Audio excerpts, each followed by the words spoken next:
Welcome to Lesson 13 in the FL Studio tutorial series. This lesson continues our set of lessons concerning adding and managing content in FL Studio.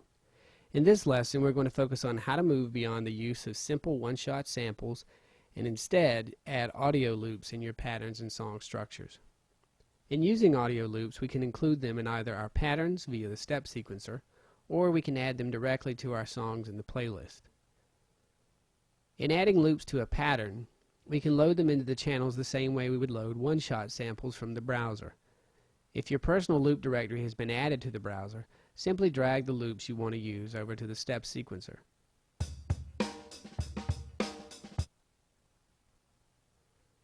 You will have to program at least one step in order to trigger the loop to play. Upon then playing your pattern with the loop, you may run into a few issues. The first issue is that the pattern may repeat before the loop is finished playing, and when it's triggered again, there's an overlap and two instances of the loop play at different times.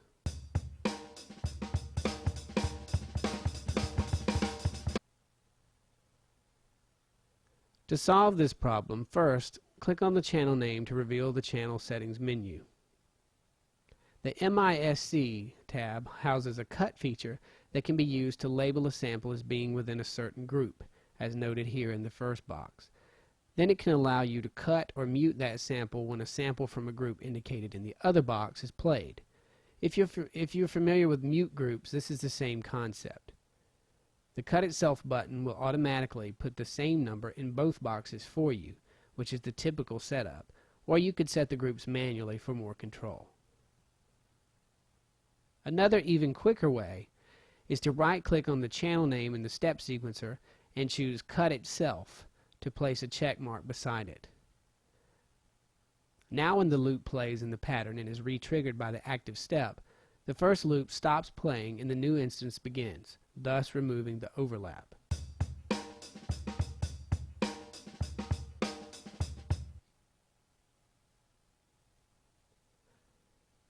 From here, it's a matter of extending the pattern length, tempo, or if you're not concerned with keeping the loop's original timing, you could use pitch and time stretch until the loop plays as cleanly and for as long as you want in your pattern. The other alternative is to add the loop directly to the playlist by dragging it over from the browser and dropping it in the upper half of the playlist. Once added, the waveform will appear and can be moved to the appropriate position. You'll need to switch to song mode to hear your loops in this method.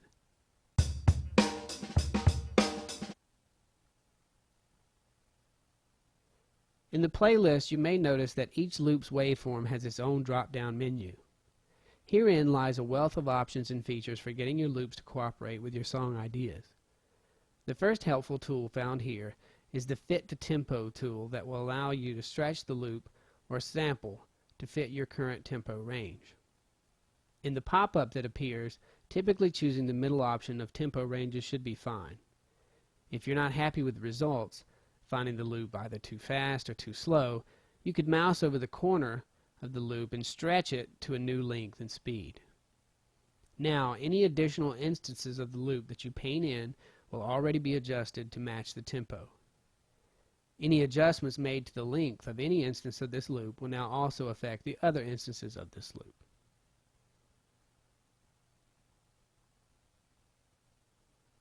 If you don't want the action you're taking on one instance to affect the others, go to the drop-down menu of one loop and choose Make Unique.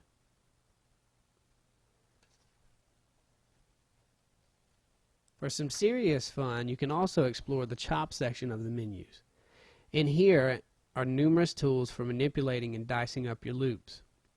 The auto-slicing feature will slice your loop at various decibel levels, attempting to isolate each beat or sound in the loop into its own sample. The sharpness of the slice determines how sensitively the slicer will do its job. Once sliced, sections of a loop may be removed by right-clicking on them or can be moved around the playlist. But first, click off the loop so as to remove the pink highlight covering the slices. Now return to the slices that now have their own individual drop-down menus to edit as you like.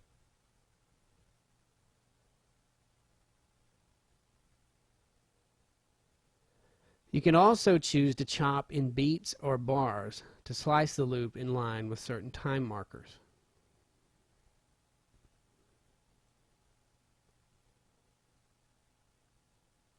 Another option, beat shuffle, essentially chops or slices and then rearranges the slices into a new random order.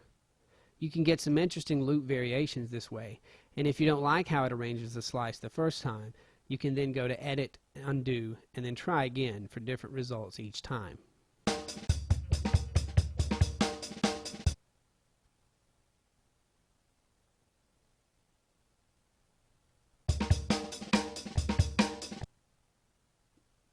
The three stutter effects perform similarly in that they let you alter your loop by slicing and repeating certain slices to achieve a stuttered effect.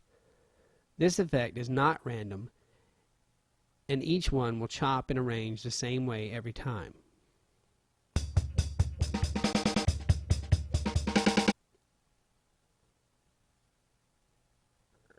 You can also use the Slice tool for your own manual cuts and slices located on the main playlist toolbar.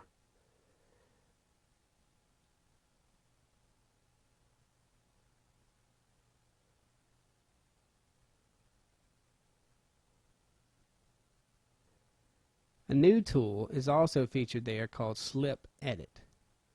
This tool allows you to mouse over a slice and then holding left click, drag to the left or right to adjust the slice content. At first glance, the slice would seem to be a cut section removed from our original loop.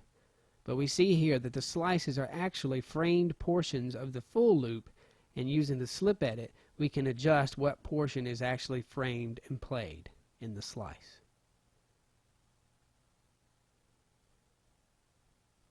Once you've included any type of audio sample in your project that did not come from the preloaded FL content and was added from your personal collection, it's best to save the project in a new way by exporting the project as a zipped loop package. This packages the project itself plus any samples used, therefore ensuring it will open for any FL user as it was intended, as others may not have access to your personal sample collection that the project is dependent upon. To do this, go to File, Export, Zipped Loop Package.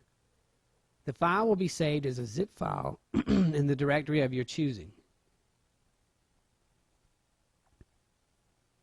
Another nice feature is that FL Studio supports the opening of zip files and can later load zip packages without having to be extracted first.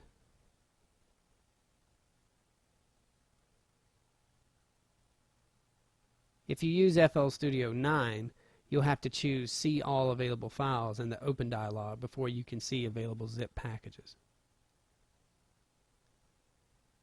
Now you should have a thorough understanding of how to most efficiently add audio loops to your step sequencer and playlist for the best results. Thus ends our lesson on using samples and loops in the step sequencer and playlist.